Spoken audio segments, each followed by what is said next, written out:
아빠 돌아가신 지 1년밖에 안 됐는데 재혼이 말이 돼요? 아버지가 아픈데 병원에서 연애를 하고 계셨던 거예요? 재혼을 하겠다고 했을 때 딸이 화를 내며 저에게 한 말입니다. 3년 전 남편이 위암 판정을 받았습니다. 수술만 잘 되면 괜찮을 거라고 했지만 2년 후 암이 다시 재발했습니다. 결국 남편은 6개월 시한부 판정을 받았고 연명 치료를 위해 집 근처 병원에 입원하게 되었습니다. 저는 좁은 보호자 침대에서 쪽잠을 자며 남편을 간호했습니다. 하지만 시간이 지날수록 심해지는 남편의 짜증과 욕설은 견디기 힘들었습니다.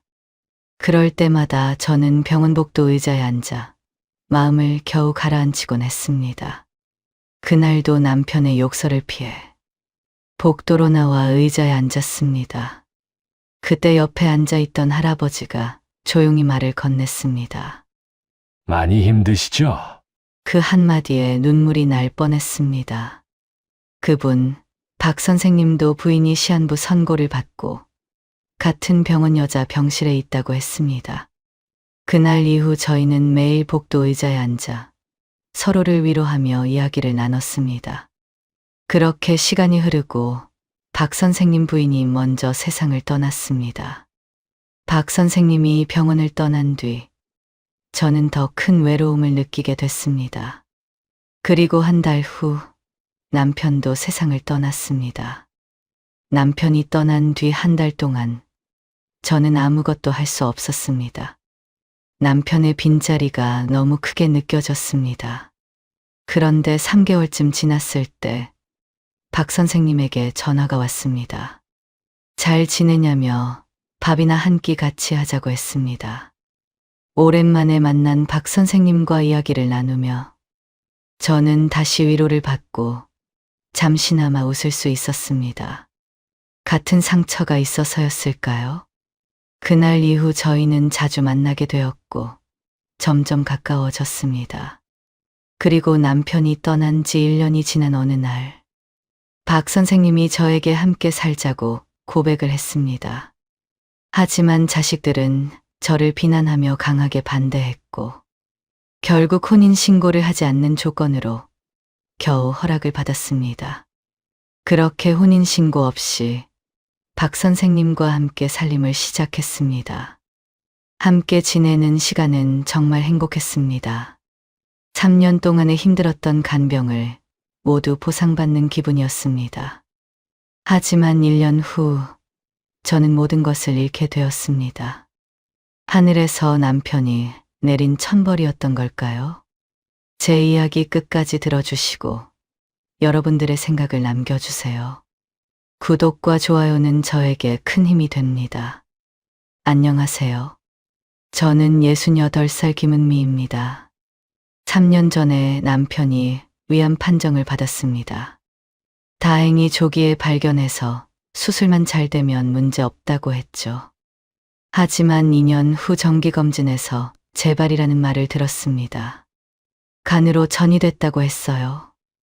의사 선생님이 마음의 준비를 하라고 했습니다. 보호자분, 길어야 6개월입니다. 귀가 멍해졌어요.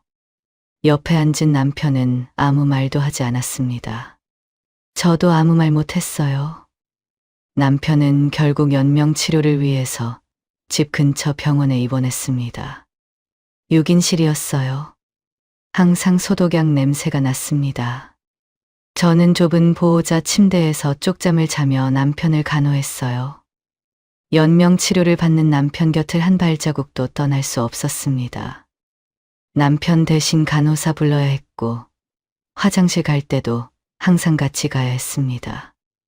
남편은 밤마다 아프다고 신음했어요. 진통제 맞아도 소용없었습니다. 그런 남편 손 잡고 밤새 깨어 있었어요. 가끔 주말에 자식들이 오면 잠깐 집에 다녀올 수 있었습니다. 근데 자식들이 자주 오는 것도 아니었어요. 다들 바쁘다며 한 달에 한 번 올까 말까였죠. 하루 종일 병실에만 있으면 숨이 막혔습니다. 답답한 마음을 누르려고 병원 복도 의자에 앉아 멍하니 창밖을 봤어요. 그게 유일한 탈출구였습니다.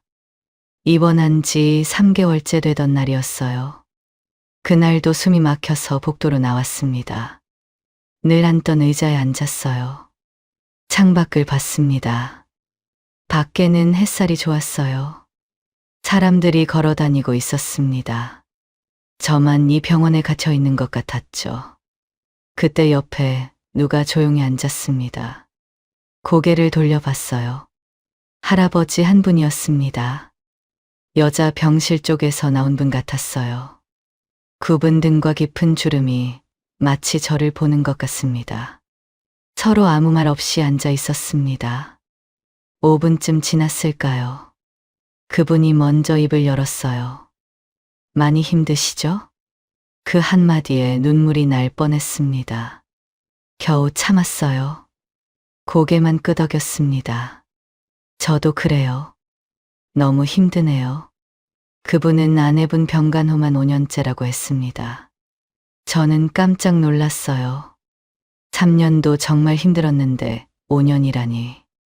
어떻게 버티신 거냐고 물었습니다. 그분이 쓸쓸하게 웃었어요. 버틴 게 아니라 그냥 하루하루 사라지는 거라면서요. 알고 보니 그분도 부인이 시한부였습니다. 5년 전에 암이 걸리고 남편처럼 재발해서 시한부 판정을 받았다고 했죠. 그 5년 동안 혼자서 간병을 했다고 했습니다. 서로의 처지를 누구보다 잘 알았어요. 짧은 대화만으로도 깊은 위안을 얻었습니다. 남들은 몰라요. 간병이 얼마나 힘든지요. 하루 종일 환자 곁에 붙어 있어야 하고 밤에도 제대로 못 자고요. 몸도 힘들지만 마음이 더 힘들었어요. 그걸 이분은 알았습니다. 그렇게 첫 대화가 끝났습니다. 그분은 부인 병실로 들어가고 저도 남편 병실로 돌아왔어요. 그날 이후 복도 의자가 우리 둘만의 자리가 됐습니다. 남편이 잠들면 저는 복도로 나왔어요. 그분도 부인이 잠들면 나왔습니다. 우연히 마주치는 것 같았지만 사실 서로 기다린 거였어요. 처음에는 날씨 이야기를 했습니다. 오늘 밖에 비 온다면서요. 그러다 슬슬 속마음을 털어놓기 시작했어요. 간병하면서 힘든 이야기, 자식들 안 오는 이야기를 했죠. 그분도 저한테 속마음을 털어놓았습니다. 나중에 알게 됐는데 사는 곳도 근처였어요. 걸어서 10분 거리였습니다. 나이도 1살 차이였어요. 이야기를 나누다 보니 그분이 교장 선생님을 하셨다는 걸 알게 됐어요. 40년 가까이 교직에 계셨다고 했습니다. 퇴임하고 나서 몇 년 후 부인이 아프기 시작했다면서요. 그래서 저는 그분을 박 선생님이라고 불렀어요. 그분도 저를 김 여사님이라고 불렀습니다. 박 선생님과 대화하는 시간이 하루 중 가장 편했어요. 30분이든 1시간이든 그 시간만큼은 간병의 무게를 내려놓을 수 있었습니다. 병실로 돌아가면 또 힘들었지만 잠시나마 위안을 얻을 수 있는 시간이었죠. 시간이 지나고 남편 몸이 약해질수록 신경질이 늘어났어요. 처음에는 그래도 괜찮았습니다. 아프니까 예민한 거라고 이해했어요. 근데 시간이 지날수록 점점 심해졌습니다. 사소한 것에도 소리를 질렀어요. 하루 종일 뭐가 그리 마음에 안 드는지 투덜거렸습니다. 저는 최대한 맞춰주려고 했어요. 남편이 원하는 대로 다 해줬습니다. 근데 소용없었어요. 뭘 해도 마음에 안 들어 했습니다. 어느 날 남편이 링겔을 안 맞겠다고 했어요. 저는 음식도 못 먹는데 링겔을 안 맞으면 어떻게 하냐고 했죠. 그랬더니 남편이 버럭 소리를 질렀어요. 당신이 뭘 알아? 내가 얼마나 힘든지 알아? 저는 말문이 막혔습니다. 남편이 계속 소리쳤어요. 병 걸려 누워있으니 내가 우스워 보여? 그런 말이 아니었어요. 눈물이 났습니다. 근데 남편 앞에서 울면 안 될 것 같았어요. 저는 화장실로 갔습니다. 화장실 문을 잠그고 조용히 울었어요. 소리 안 나게 울었습니다. 울고 나서 거울을 봤어요. 내 얼굴이 비쳤습니다. 너무 헬쓱해져 있었어요. 눈 밑에 다크서클이 짙었습니다. 광대뼈가 툭 튀어나왔어요. 내가 환자인지 보호자인지 헷갈릴 정도였습니다. 세수를 하고 얼굴을 닦았어요. 다시 병실로 돌아갔습니다. 남편은 이미 잠들어 있었어요. 자식들이라도 자주 와서 도와주면 덜 힘들 텐데. 이럴 때마다 자식들에게도 서운했습니다. 그날도 남편의 짜증이 시작됐어요. 아침부터 뭐가 그리 마음에 안 드는지 투덜거렸습니다. 점심때쯤 되니까 짜증이 욕설로 바뀌었어요. 제가 뭘 잘못한 것도 아닌데 막 소리를 질렀습니다. 저는 도저히 못 버티겠더라고요. 남편을 피해서 복도로 도망치듯 나왔습니다. 늘 앉던 의자에 앉았어요. 창밖을 봤습니다. 눈물이 또 나올 것 같았어요. 그때 누가 옆에 앉았습니다. 박 선생님이었어요. 손에 캔커피를 2개 들고 계셨습니다. 하나를 제게 내밀었어요. 김 여사님, 힘드시죠? 우리 조금만 더 버팁시다. 그 말에 눈물이 주르륵 흘렀습니다. 참으려고 했는데 안 됐어요. 박 선생님은 아무 말 없이 옆에 앉아 계셨습니다. 제가 울음을 그칠 때까지 기다려 주셨어요. 역시 제 마음을 이해해 주는 건 박 선생님밖에 없었습니다. 다들 저에게 힘들겠다 말을 하지만 제 상황을 이해 못해요. 근데 박 선생님은 알았어요. 같은 처지니까요. 5년째 간병하고 계신 분이니까요. 박 선생님도 저한테 털어놓았습니다. 부인이 요즘 자기를 못 알아본다면서요. 그때마다 심장이 무너지는 것 같다고 했습니다. 매일 복도에서 이야기를 하다 보니 이제 서로의 사정을 속속들이 알게 됐어요. 박 선생님 자식들도 잘 안 온다는 걸 알았습니다. 아들 하나, 딸 하나인데 다들 서울에 산다며 한 달에 한 번 오기도 힘들다고 했죠. 저랑 똑같았어요. 그렇게 박 선생님과 이야기를 하고 있는데 병실에서 고함 소리가 들렸습니다. 남편 목소리였어요. 복도 밖까지 들릴 정도로 컸습니다. 여보 어디 갔어? 저는 후다닥 일어났어요. 박 선생님한테 죄송하다고 하고 병실로 뛰어갔습니다. 병실에 들어가니 남편이 침대에 일어나 앉아 있었어요. 얼굴이 벌개져 있었습니다. 어디 갔다 온 거야? 내가 얼마나 불렀는데. 같은 병실 다른 환자분들이 다 쳐다봤어요. 창피했습니다. 근데 남편한테 화내면 안 됐어요. 아픈 사람한테 어떻게 화를 내겠어요. 박 선생님 말이 떠올랐습니다. 우리 조금만 더 버팁시다. 그래요. 조금만 더 버티면 돼요. 저는 마음을 가다듬었습니다. 웃으면서 남편한테 말했어요. 미안해요. 화장실 다녀왔어요. 뭐 필요한 거 있어요? 남편은 투덜거렸지만 더 소리 지르지는 않았어요. 저는 남편 곁에 앉아서 손을 잡아줬습니다. 그렇게 1개월이 더 지났어요. 남편 상태는 점점 더 안 좋아졌습니다. 진통제도 듣지 않았어요. 아프다고 밤새 신음했습니다. 의사 선생님이 더 센 진통제를 놔줬어요. 근데 그것도 한계가 있었습니다. 센 진통제를 맞다 보니 이제 정신이 오락가락했어요. 제가 누군지도 가끔 못 알아봤습니다. 자식들 이름도 헷갈려 했어요. 여기가 어디냐고 물었습니다. 남편이 저를 못 알아볼 때마다 가슴이 찢어졌어요. 40년을 넘게 같이 산 저를 못 알아볼 정도로 아픈 거잖아요. 이러다 정말 가시는 건 아닌지 무서웠습니다. 눈 감았다가 떴는데 남편이 없으면 어쩌나. 그 생각에 밤새 뒤척였습니다. 어느 날부터 박 선생님이 복도에 나오지 않았어요. 처음에는 오늘 바쁘신가 보다 싶었습니다. 부인 상태가 안 좋으면 옆에 붙어 계셔야 하니까요. 근데 다음 날도 안 나오셨어요. 그 다음 날도요. 사흘이 지나도 보이지 않았습니다. 혹시 무슨 일 생긴 건 아닌지 걱정이 됐어요. 복도에 나올 때마다 박 선생님 병실 쪽을 쳐다봤습니다. 근데 나오시질 않았죠. 나흘째 되던 날이었습니다. 남편이 잠든 사이복도로 나왔어요.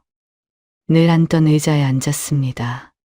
창밖을 멍하니 보고 있는데 누가 옆에 앉았어요. 고개를 돌렸습니다. 박 선생님이었어요. 근데 얼굴이 많이 달라져 있었습니다. 볼이 푹 꺼져 있었어요. 눈 밑에 그늘이 짙었습니다. 며칠 사이에 10년은 늙으신 것 같았어요. 저는 깜짝 놀랐습니다. 무슨 일 있으시냐고 물었어요. 박 선생님이 한숨을 쉬었습니다. 집사람이 이제 며칠 못 버틸 것 같아요. 심장이 철렁했습니다. 박 선생님이 말을 이었어요. 의사 선생님이 이제 얼마 안 남았다고 하셨다면서. 언제 갈지 몰라서 계속 옆에 붙어 있었다고 했습니다. 그래서 복도에도 못 나왔다고 했죠. 저는 아무 말도 못했어요. 뭐라고 해야 할지 몰랐습니다. 힘내시라는 말은 너무 가벼웠어요. 괜찮으실 거라는 말은 거짓말이었습니다. 저는 그냥 조용히 박 선생님 손을 잡았어요. 주름지고 마른 손이었습니다. 떨리고 있었어요.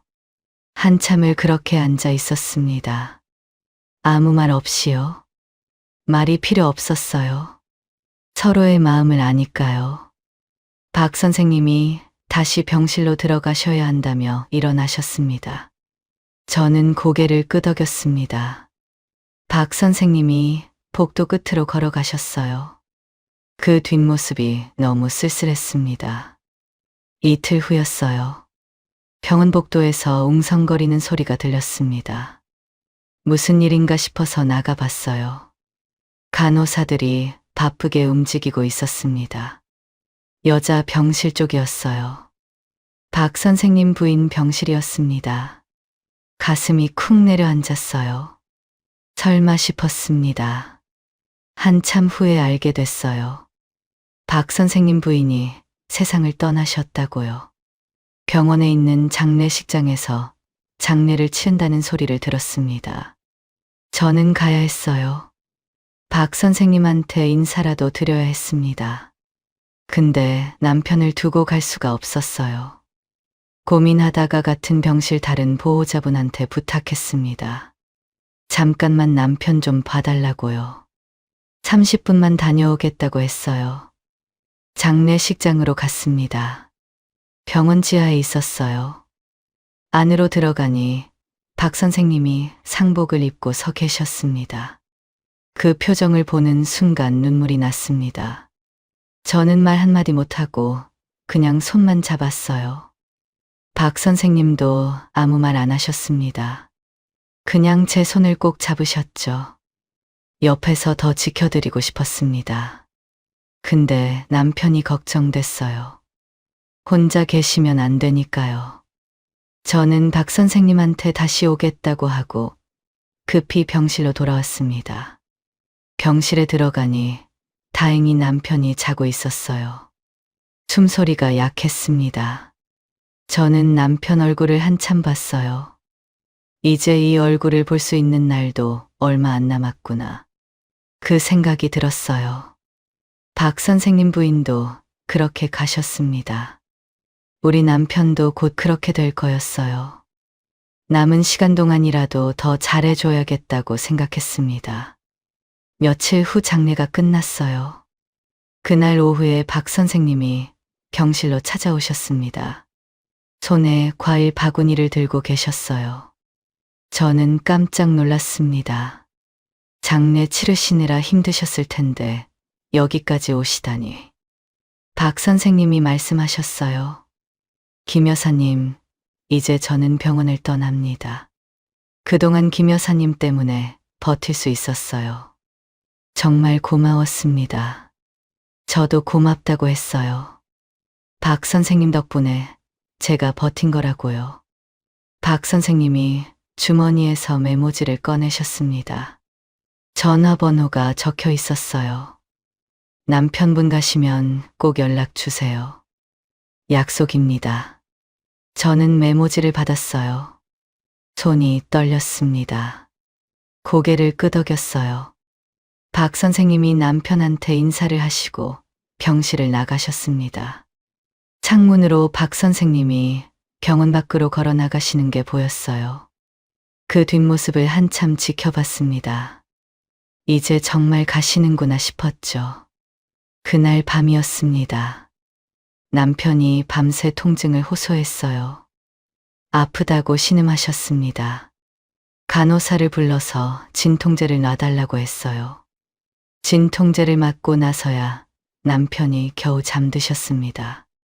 남편이 잠든 사이 잠시 복도로 나왔어요. 늘 앉던 의자에 앉았습니다. 창밖을 봤어요. 그런데 오늘따라 복도가 너무 넓고 춥게만 느껴졌습니다. 박 선생님이 없어서일까요? 저는 금세 병실로 들어갔어요. 복도에 혼자 앉아있기 싫었습니다. 남편 곁으로 갔어요. 남편 손을 잡고 밤새 앉아 있었습니다. 박 선생님이 병원을 떠나고 한 달이 지났어요. 그 한 달 동안 남편 상태는 계속 나빠졌습니다. 이제는 깨어있는 시간보다 자는 시간이 더 많았어요. 의사 선생님이 이제 마음의 준비를 하라고 했죠. 그날 새벽이었어요. 4시쯤이었습니다. 저는 보호자 침대에서 쪽잠을 자고 있었어요. 그런데 뭔가 이상했습니다. 너무 조용했어요. 남편 숨소리가 안 들렸습니다. 벌떡 일어났어요. 남편 침대로 가서 남편 얼굴을 봤어요. 남편은 편안한 얼굴을 하고 있었습니다. 저는 남편 손을 잡았습니다. 차가웠어요. 언제부터 이렇게 차가워진 건지 몰랐습니다. 막상 그 순간이 오니까 아무 생각이 나지 않았어요. 간호사를 불러야 했어요. 근데 다리에 힘이 안 들어갔습니다. 겨우 일어나서 복도로 나갔어요. 간호사실로 걸어갔습니다. 간호사가 달려왔습니다. 의사 선생님도 오셨어요. 이것저것 확인하시더니 고개를 숙이셨습니다. 눈물이 날 줄 알았습니다. 근데 이상하게 눈물이 안 났어요. 멍하니 서 있었습니다. 3년 동안 너무 많이 울어서 그런가 봐요. 아니면 아직 실감이 안 나는 건지도 모르죠. 자식들에게 연락했습니다. 아들한테 전화했어요. 아버지 돌아가셨다고요. 아들이 알겠다고 했습니다. 딸한테도 전화했어요. 딸은 울었습니다. 장례 준비를 해야 했어요. 정신없이 움직였습니다. 슬퍼할 시간도 없었어요. 장례 준비를 하다가 문득 박 선생님이 떠올랐어요. 남편분 가시면 꼭 연락 달라고 하셨죠. 근데 연락을 해야 하나 말아야 하나 고민이 됐습니다. 부인 돌아가신 지 한 달밖에 안 됐는데 괜히 부담 드리는 것 같았어요. 근데 박 선생님이 병원 떠나시기 전에 하신 말씀이 떠올랐습니다. 꼭 연락 달라고 하셨어요. 그때 눈빛이 진지하셨습니다. 약속이라고 하셨어요. 고민을 하다 아침에 연락을 드렸습니다. 박 선생님이 잠시 말이 없으셨어요. 그러더니 위로 말씀을 하셨습니다. 지금 바로 오겠다고 하셨어요. 몇 시간 후에 박 선생님이 오셨습니다. 자식들보다 먼저 오셨어요. 검은 양복을 입고 계셨습니다. 영정사진 앞에 가셔서 절을 하셨어요. 그러고는 제게 오셔서 손을 꼭 잡아주셨습니다. 아무 말씀 안 하셨어요. 그냥 손만 잡아주셨습니다. 근데 그게 더 위로가 됐어요. 박 선생님 손이 따뜻했습니다. 검은 양복 입은 박 선생님 모습이 자식들보다 더 든든했어요. 뒤늦게 자식들이 왔습니다. 아들이 먼저 오고 딸이 나중에 왔어요. 근데 오자마자 서로 목소리를 높이기 시작했습니다. 병원비 문제였어요. 누가 얼마 낼 건지, 장례비는 또 어떻게 할지를요. 아버지 돌아가셨는데 돈 얘기부터 하는 거였습니다. 저는 속이 상했어요. 근데 말 안 했습니다. 장례식장에서 싸우면 안 되니까요. 박 선생님은 묵묵히 자리를 지켜주셨어요. 매일 장례식장에 오셨습니다. 아침에 오셔서 저녁까지 계셨어요. 밥도 안 드시고 계시길래 제가 억지로 드시라고 했습니다. 그렇게 장례식이 끝나고 집으로 왔습니다. 현관문을 열고 들어가는데 남편 신발이 눈에 들어왔어요.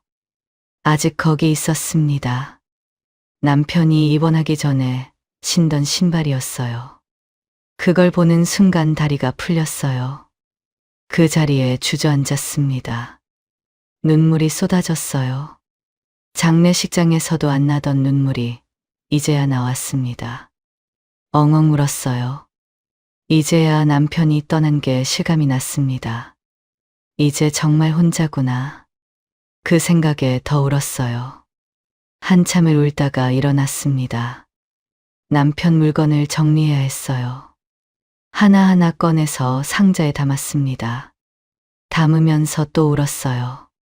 남편 간병하면서 3년 동안 안 좋은 기억만 있었습니다.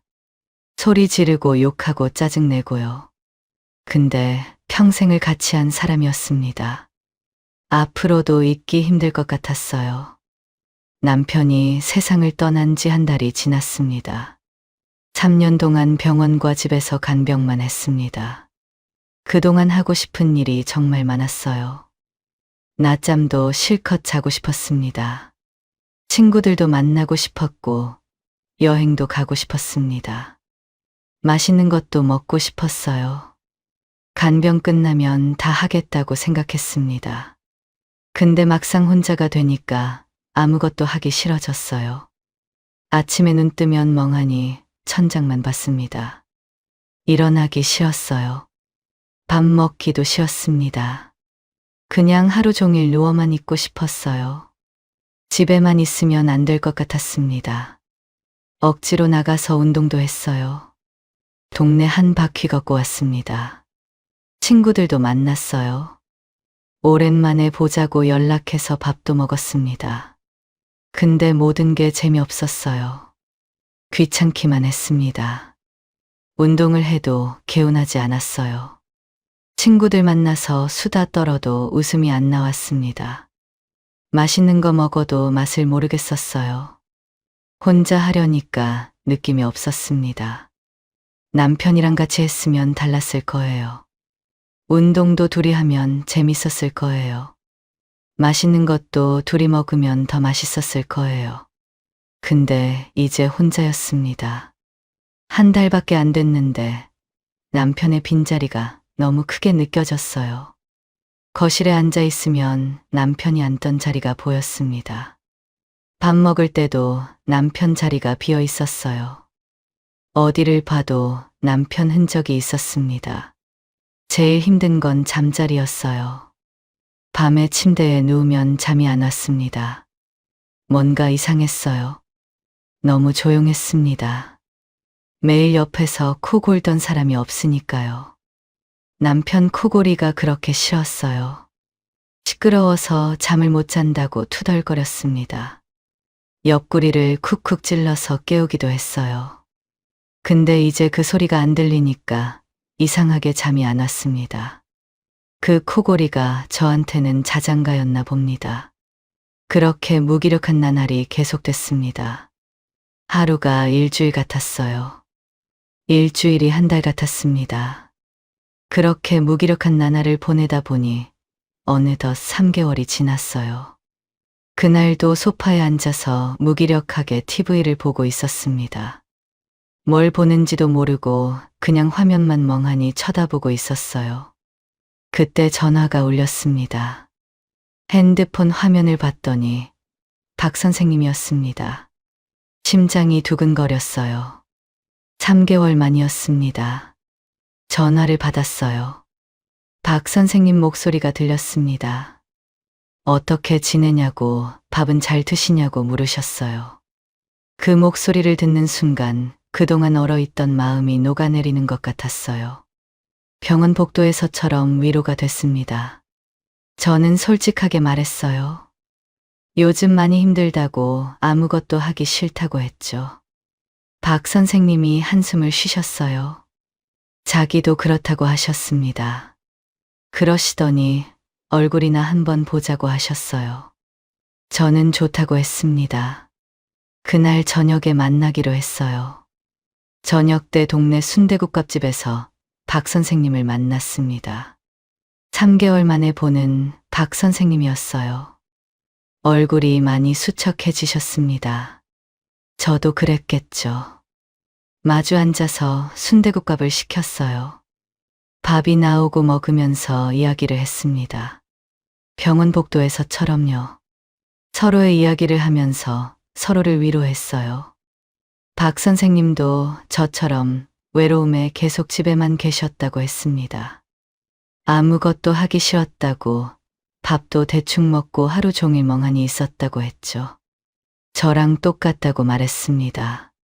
그러자 박 선생님이 말씀하셨어요. 왠지 저도 자기랑 같을 것 같아서 전화했다고요. 혼자 힘들어하고 계실 것 같았다고 했죠. 저는 고맙다고 했습니다. 박 선생님이 아니었으면 계속 소파에 앉아서 TV만 보고 있었을 거라고요. 그렇게 서로를 공감해주며 한참을 이야기했습니다. 식사가 끝나고 헤어지면서 박 선생님이 말씀하셨어요. 앞으로 자주 보자고요. 집으로 돌아오는 길에 마음이 조금 가벼워진 것 같았습니다. 오랜만에 살아있다는 느낌을 받았습니다. 그날 이후 박 선생님과 일주일에 한두 번씩 만났어요. 박 선생님이 먼저 전화하실 때도 있었고, 제가 먼저 할 때도 있었습니다. 만나면 같이 공원을 걸었어요. 나란히 걸으면서 이런저런 이야기를 했습니다. 힘든 이야기도 하고 옛날 이야기도 했어요. 걷다가 지치면 벤치에 앉아서 쉬었습니다. 그러다 배고프면 밥을 먹으러 갔어요.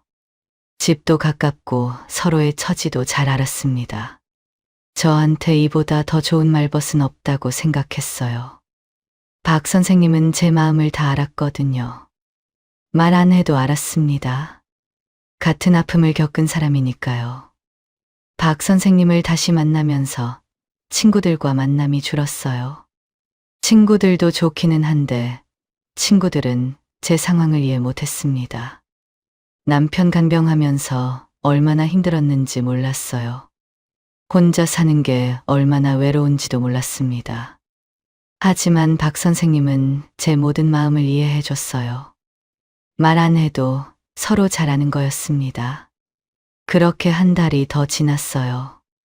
어느 날 저녁에 박 선생님이랑 밥 먹고 집에 들어오는데 이상한 걸 느꼈습니다. 현관문을 열고 들어가는데 남편 생각이 안 났어요. 예전에는 집에 들어오면 제일 먼저 남편 빈자리가 보였거든요. 남편 신발이 없는 게 보였습니다. 남편이 앉던 소파가 비어 있는 게 보였어요. 그때마다 가슴이 먹먹했습니다. 근데 오늘은 달랐어요. 아무 생각이 안 났습니다. 그냥 집에 들어온 거였어요. 남편 빈자리가 안 느껴졌습니다. 그게 남편한테 죄스러운 건지 아니면 자연스러운 건지 한참을 생각했죠. 그렇게 시간이 흘러서 남편이 죽고 1년이 지났습니다. 1년이면 긴 시간이었어요. 남편한테는 미안하지만 이제 남편 생각이 잘 나지 않았습니다. 그날도 박 선생님과 저녁을 먹기로 했습니다. 동네 근처 칼국수 집에서 만났어요. 칼국수 먹고 나와서 공원으로 갔습니다. 해가 지고 있었어요. 노을이 예뻤습니다. 공원 벤치에 나란히 앉았어요. 한참 동안 아무 말 없이 앉아 있었습니다. 그때 박 선생님이 갑자기 제 손을 잡으셨어요. 깜짝 놀랐습니다. 그리고 박 선생님이 저를 보면서 말씀하셨어요. 김 여사님, 우리 그냥 같이 사는 게 어때요? 심장이 쿵 내려앉았습니다. 박 선생님이 말을 이으셨어요. 비슷한 아픔을 가진 사람끼리 서로 보듬으며 살자고요. 저는 한참을 대답을 못했습니다. 머릿속이 복잡했습니다. 남편 죽은 지 1년밖에 안 됐는데 자식들이 뭐라고 할까? 주변에서 뭐라고 할까 신경 쓰였어요. 제가 대답을 못하니까 박 선생님 표정이 어두워지셨어요. 제가 괜한 말을 했네요. 죄송합니다. 박 선생님이 제 손을 놓으시려고 했습니다. 저는 그 손을 잡고 힘겹게 입을 열었습니다. 저도 박 선생님과 함께 살고 싶어요. 근데 우리 둘 다 상치른 지 1년밖에 안 됐잖아요. 자식들이 이해 못 해줄 거예요. 박 선생님도 동의하셨어요. 아마 자식들은 이해 못할 거라고 하셨습니다. 그건 자기도 안다면서요. 그러면서 말하셨습니다. 김 여사님, 우리가 살아봤자 이제 10년이에요. 그 시간을 자식 눈치 보며 살 수는 없잖아요. 저는 말문이 막혔어요. 박 선생님이 계속 말씀하셨습니다. 집사람이 아플 때 자식들은 한 달에 한 번도 안 왔다면서 나중에 우리가 아프면 돌봐줄 사람이 없다고 했어요. 그 말에 저도 공감했습니다. 저도 똑같았거든요. 남편이 병원에 있을 때 자식들이 안 왔습니다. 바쁘다고 했어요. 3년 동안 저 혼자 간병했습니다. 박 선생님 말이 맞았습니다. 자식들한테 기대할 게 없었어요. 나중에 제가 아프면 누가 돌봐줄 건가요? 자식들은 아마 안 올 거예요. 저는 일단 자식들한테 말해보겠다고 말했습니다. 어떻게 반응하는지 보겠다고요. 박 선생님도 자기도 그렇게 해보겠다고 하셨습니다. 집으로 돌아오는 길에 가슴이 두근거렸어요. 설렘 반 걱정 반이었습니다. 자식들이 뭐라고 할까요? 반대하면 어떡하죠? 근데 박 선생님 말대로 남은 인생을 자식 눈치 보며 살 수는 없었습니다. 그날 밤 자식들에게 전화했어요. 주말에 할 말이 있으니까 집으로 오라고요. 아들이 뭔 일이냐고 물었습니다. 저는 오면 말해주겠다고만 했어요. 그냥 오라고 했죠. 전화 끊고 나서 심장이 두근거렸어요. 자식들한테 뭐라고 말해야 할지 고민이 됐습니다. 재혼한다고 하면 뭐라고 할까 반대하면 어떡하지? 며칠 동안 잠을 설쳤습니다. 그렇게 불안한 나날을 보내다 보니 어느덧 주말이 됐습니다. 아들이 먼저 왔어요. 딸도 곧이어 왔습니다. 거실에 앉았어요. 둘 다 뭔가 잔뜩 기대한 표정이었습니다. 저 표정이 뭔지 알겠더라고요. 유산 이야기를 할 거라고 생각하는 거였어요. 아버지 돌아가시고 1년 됐으니까 이제 재산 정리하자고 할 거라 생각했나 봅니다. 그런 자식들 표정을 보니까 더 말 꺼내기가 어려웠어요. 유산 얘기가 아니라 재혼 얘기를 하면 실망할 게 뻔했습니다. 한참을 뜸을 들이다가 결국 입을 열었어요. 엄마가 혼자 살기 너무 힘들어서 그런데 좋은 할아버지가 있어서 함께 살려고 해. 너희들은 어떻게 생각하니? 순간 거실이 조용해졌어요. 아들이랑 딸이 저를 쳐다봤습니다. 표정이 굳어졌어요. 기대했던 유산 얘기가 아니라 재혼 얘기가 나오니까요. 딸이 먼저 입을 열었어요. 목소리가 떨렸습니다. 엄마, 아빠 돌아가신 지 1년밖에 안 됐는데 재혼이 말이 돼요? 저는 할 말이 없었어요. 아들은 생각보다 침착했어요. 딸을 말리더니 만나는 사람이 누구냐고 물었습니다. 저는 설명했어요. 아버지 간병하면서 힘들 때 위로해 주신 분이라고 병원에서 만났다고 했죠. 그 할아버지 때문에 힘든 병간호를 이겨낼 수 있었다고 말했어요. 서로 같은 아픔이 있어서 위로가 되고 서로 잘 이해한다고 했죠. 그 말을 듣자 딸 표정이 더 험악해졌어요. 눈이 커졌습니다. 아버지가 아픈데 병원에서 연애를 하고 계셨던 거야? 엄마 너무하신 거 아니야? 연애라니요. 그 순간 저도 폭발했어요. 참았던 게 터졌습니다. 연애? 너희들은 엄마가 3년 동안 어떻게 산 줄 알아? 너희들은 아버지 병원에 있을 때 몇 번이나 왔어? 자식들한테 처음으로 큰 소리를 냈어요. 평생 큰 소리 안 냈거든요. 근데 오늘은 참을 수가 없었습니다. 너희들은 바쁘다고 한 달에 한 번도 안 왔어. 엄마 혼자 3년을 버텼어. 그런 너희들이 나한테 그런 말 할 자격 있어? 딸이 벌떡 일어났어요. 얼굴이 빨개져 있었습니다. 아무 말 없이 현관으로 갔어요. 신발 신고 문을 쾅 닫고 나갔습니다. 남은 아들은 한숨을 쉬며 아무 말도 안 했어요. 고개를 숙이고 있었습니다. 뭔가 생각하는 것 같았어요. 한참 후에 아들이 일어났습니다. 엄마, 저도 생각 좀 해볼게요. 나중에 연락드릴게요. 그러고는 집을 나갔어요. 현관문이 닫혔습니다. 저는 혼자 거실에 앉아 있었어요. 자식들이 반대할 거라고 예상은 했습니다. 근데 이렇게 저를 비난할 줄은 몰랐어요. 연애를 했다니 기가 막혔습니다. 답답한 마음에 박 선생님한테 전화했어요. 근처 공원에서 박 선생님을 만났습니다. 벤치에 앉아서 자식들이랑 있었던 일을 다 얘기했습니다. 박 선생님이 한숨을 쉬셨어요.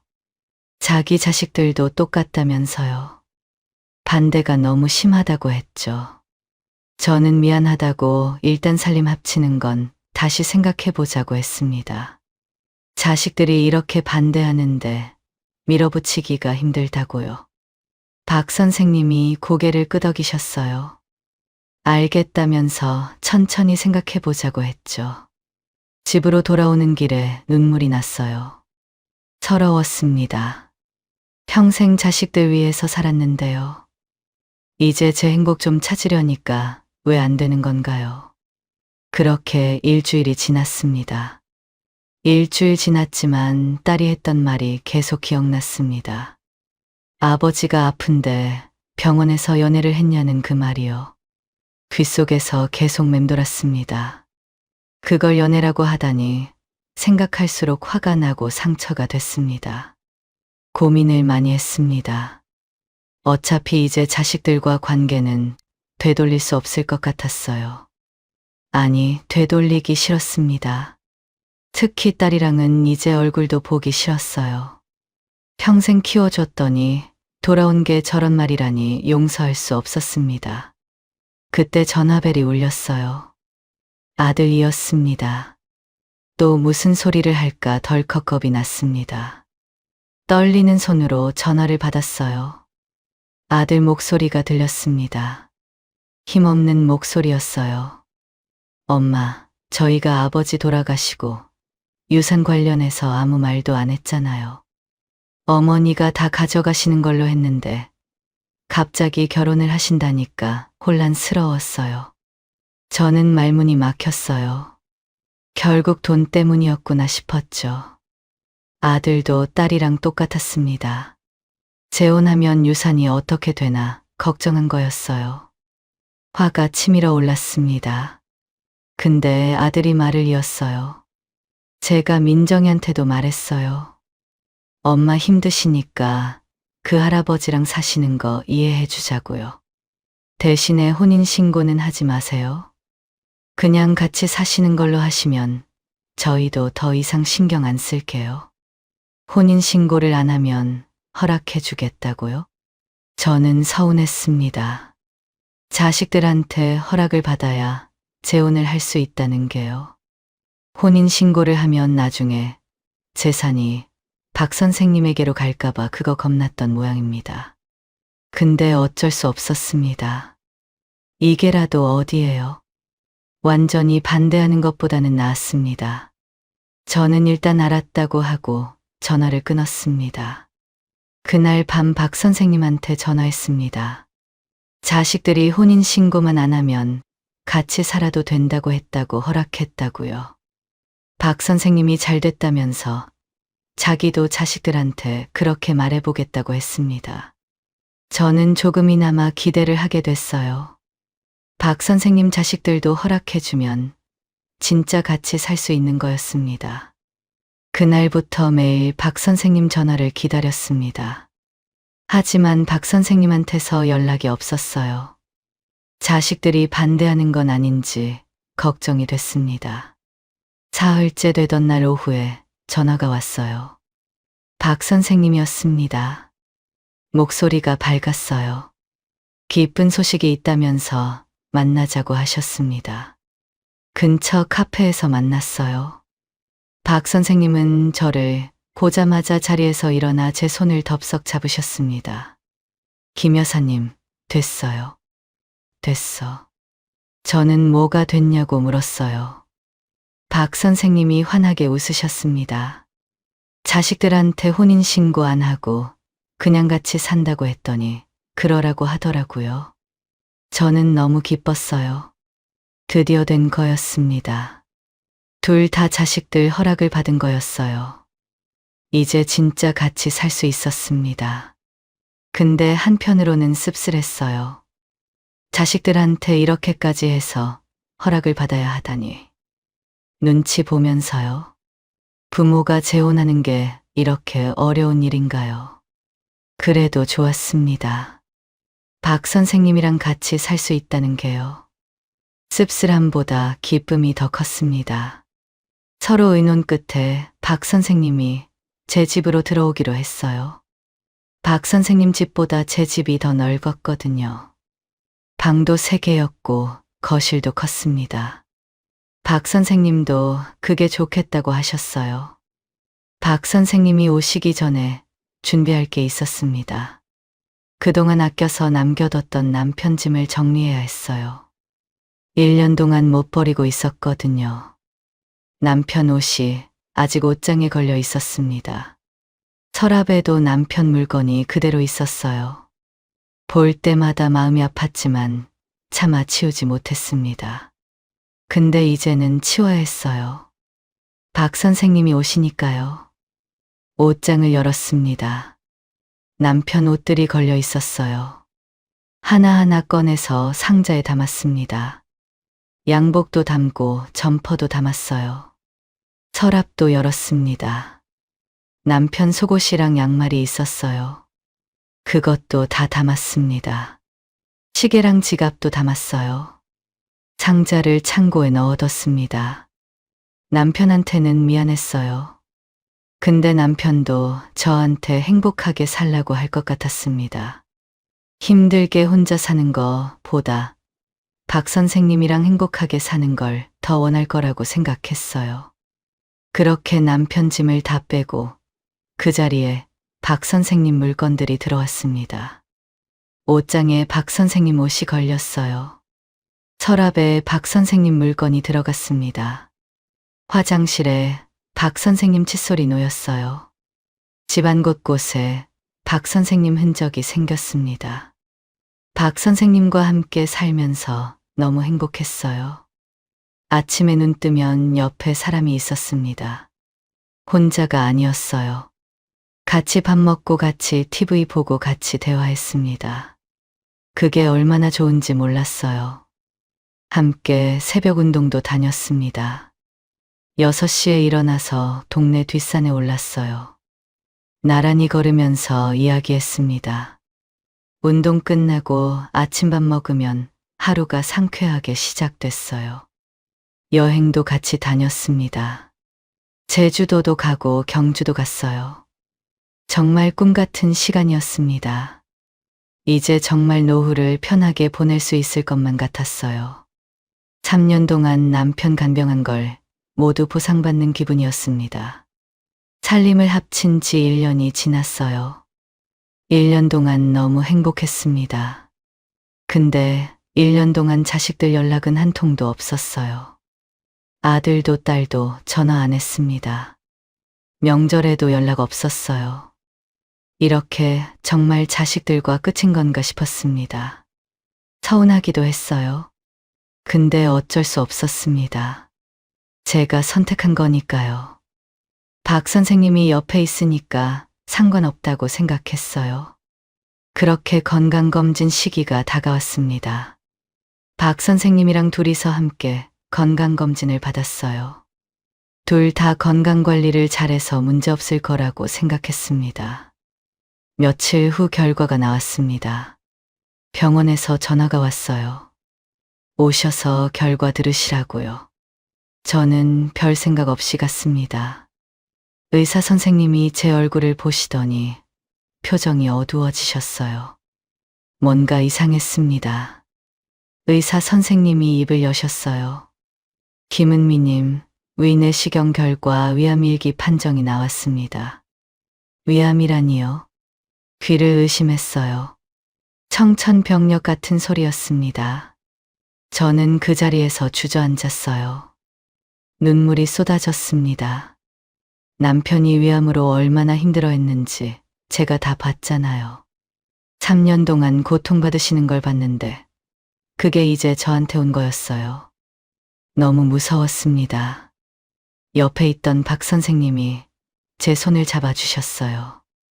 의사 선생님이 말씀하셨습니다. 걱정하지 말라고요.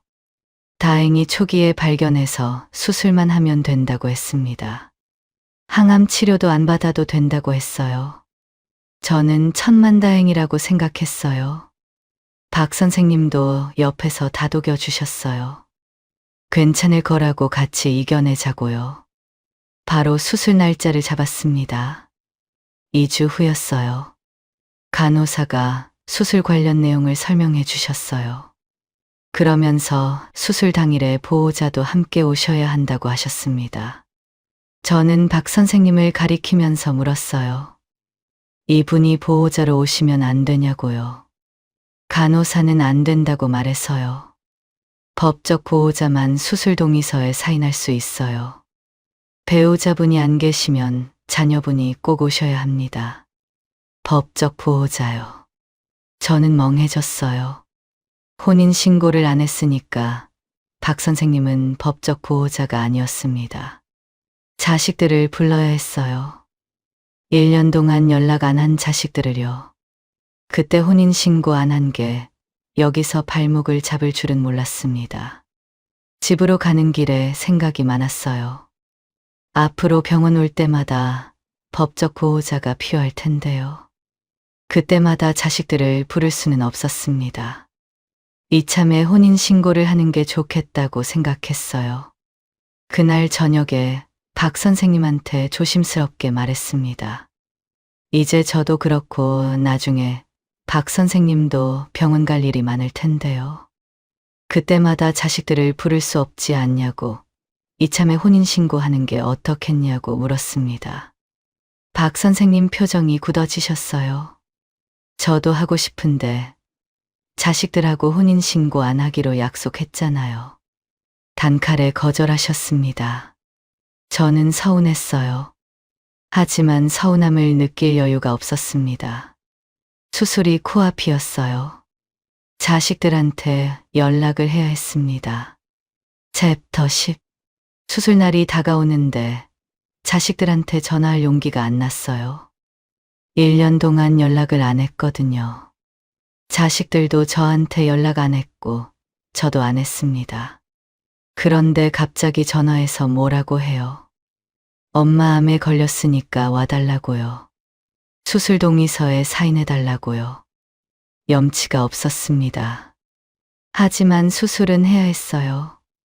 어쩔 수 없이 전화를 해야 했습니다. 딸한테는 전화하기 싫었어요. 수술을 안 하는 한이 있어도 딸 얼굴은 보기 싫습니다. 결국 아들한테 전화했습니다. 1년 만에 듣는 아들 목소리였어요. 저는 바로 본론을 말했어요. 엄마가 암에 걸렸다고 위암일기라고요. 수술해야 하는데 보호자가 필요하다고 와줄 수 있냐고 했죠. 잠시 침묵이 흘렀습니다. 아들이 입을 열었어요. 목소리가 담담했습니다. 미리 말씀해 주셨으면 좋았을 텐데. 일단 회사에 말해서 빠져볼게요. 그게 전부였어요. 엄마가 암에 걸렸다는데 걱정하는 말 한마디 없었습니다. 괜찮으시냐는 말도 없었어요. 그냥 회사에 말해보겠다고만 했습니다. 저는 고맙다고 하고 전화를 끊었어요. 전화 끊고 나서 서운함이 밀려왔습니다. 엄마가 암에 걸렸는데 어떻게 저렇게 덤덤할 수 있는지요. 목소리에 감정이 하나도 없었어요. 남 얘기하듯이 담담했습니다. 역시 이제 의지할 곳은 박 선생님밖에 없다고 생각했어요. 자식들한테 기대할 게 없었습니다. 그래도 아들이 와준다니 한시름 놓았어요. 수술 동의서에 사인만 해주면 됐습니다. 며칠이 지나고 수술 날이 왔어요. 아침 일찍 병원에 갔습니다. 박 선생님이 옆에 계셨어요. 접수하고 대기하는데 아들이 왔습니다. 아들이 수술 잘 받으시라고 손을 꼭 잡아줬어요. 그리고 수술 동의서에 사인했습니다. 수술실로 들어갔다가 몇 시간 후에 눈을 떴습니다. 천장이 보였어요. 회복실이었습니다. 머리가 멍했어요. 옆에 의사 선생님이 있었습니다. 수술이 잘 끝났다고 했어요. 암세포가 생각했던 것보다 작았다면서 걱정 안 하셔도 될 거라고 했죠. 저는 안도했어요. 박 선생님도 기뻐하시며 잘 됐다면서 제 손을 꼭 잡아주셨습니다. 주위를 둘러봤는데 아들이 안 보였어요. 저는 박 선생님한테 아들은 어디 갔냐고 물었습니다. 박 선생님은 안타까워하며 제가 수술실 들어가자마자 회사에 일이 있다고 갔다고 했어요. 가슴이 먹먹했어요. 수술 끝날 때까지 기다리지도 않았습니다. 사인만 하고 바로 간 거였어요. 엄마가 수술하는데 결과도 안 기다리고 간 거였습니다. 서운했지만 어쩔 수 없었습니다. 기대를 안 하면 됐어요. 수술 후에 병원에 입원했습니다. 박 선생님이 옆에서 하루 종일 챙겨주셨어요. 저는 박 선생님한테 죄송하다고 했습니다. 또 이런 고생을 시켜서요. 박 선생님이 부인 간병하면서 5년 동안 고생하셨잖아요. 이제 좀 쉬시려나 했는데 저 때문에 또 병원에 계시는 거였습니다. 박 선생님이 웃으셨어요. 한번 해봐서 그런지 어렵지 않아요. 걱정 마세요. 그 말에 눈물이 났어요. 고맙기도 하고 미안하기도 했습니다. 일주일 후에 퇴원하고 집으로 돌아왔습니다. 근데 몸이 온전치 않았어요. 수술 부위가 아팠습니다. 움직이기가 힘들었어요. 혼자서는 밥도 못 차렸습니다.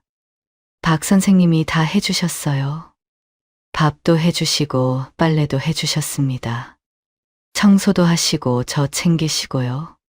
살림을 합치길 정말 잘했다고 생각했어요. 만약 박 선생님이 안 계셨으면 혼자서 어떻게 됐을까요? 생각만 해도 아찔했습니다. 그렇게 2주가 지나고 몸이 어느 정도 회복됐어요. 수술 부위도 덜 아팠습니다. 조금씩 움직일 수 있게 됐어요. 3주가 지나니까 밥도 조금씩 할 수 있을 정도가 됐습니다. 그때쯤이었어요. 박 선생님 핸드폰이 울렸습니다. 박 선생님이 전화를 받으셨어요. 아들한테서 온 전화였습니다.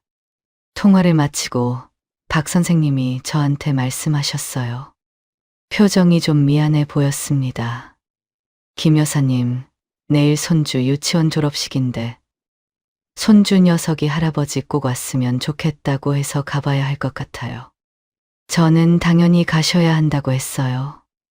손주 유치원 졸업식, 중요한 날이잖아요. 다녀오시라고 했습니다. 박 선생님이 미안해 하셨어요.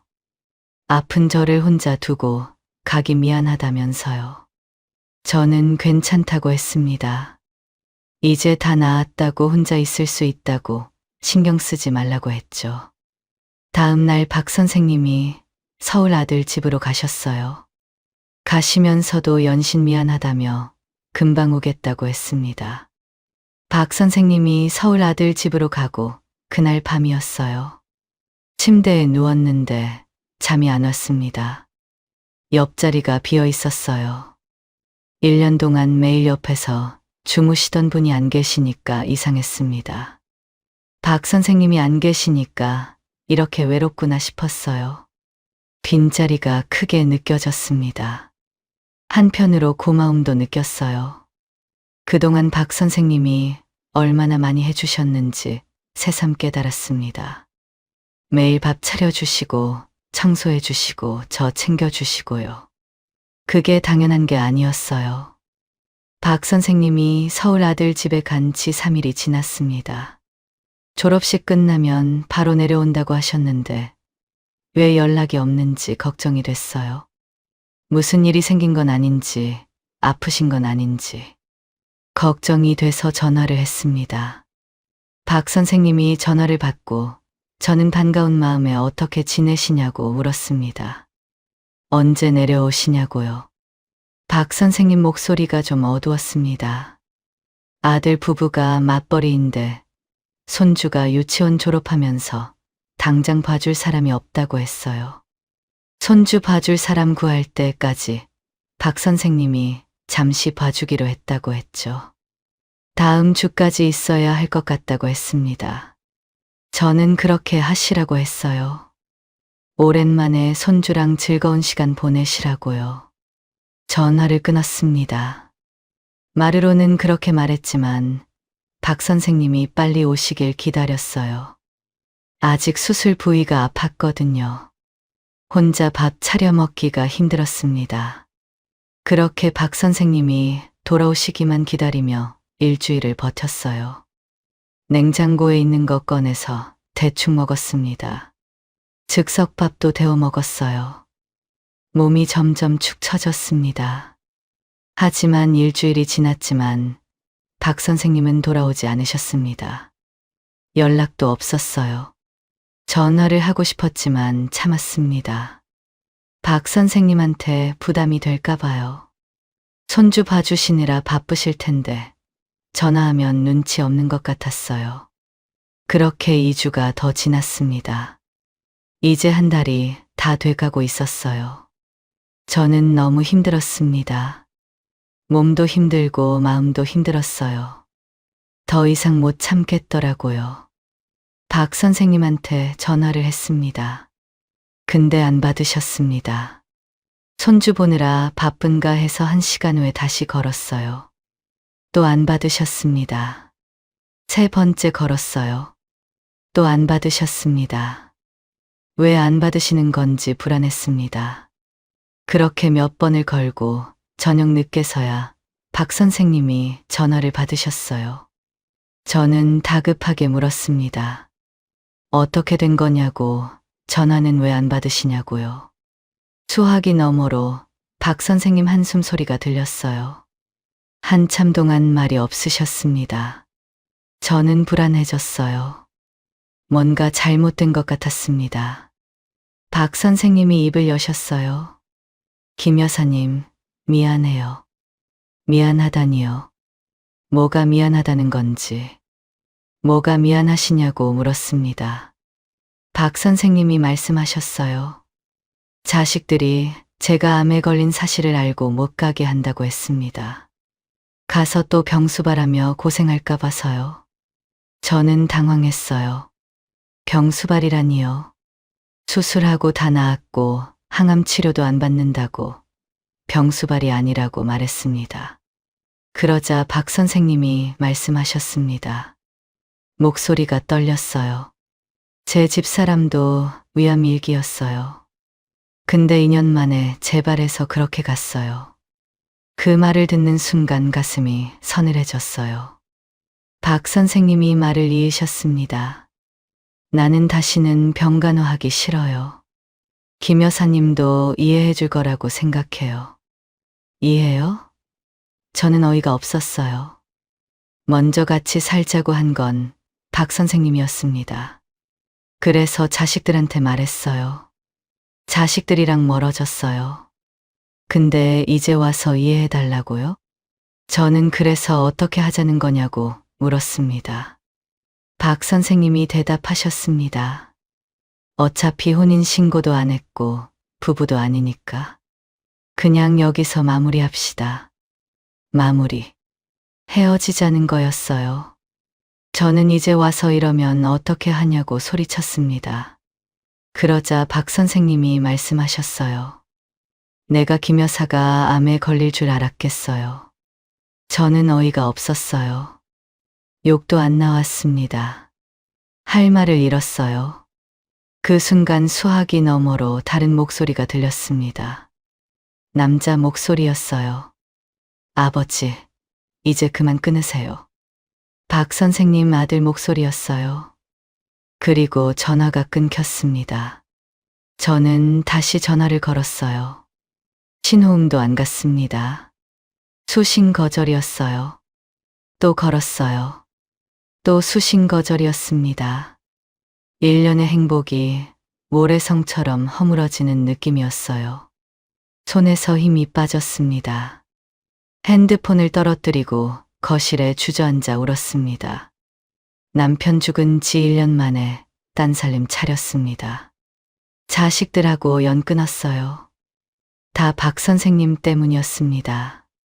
근데 이제 박 선생님한테도 버림받은 거였어요. 천벌을 받은 것 같았습니다. 아픈 몸보다 배신감에 심장이 터질 것 같았어요. 그것보다 앞으로가 걱정이었습니다. 이 아픈 몸으로 어떻게 혼자 사나요? 자식들한테 연락할 수도 없었습니다. 정말 천벌을 받은 걸까요?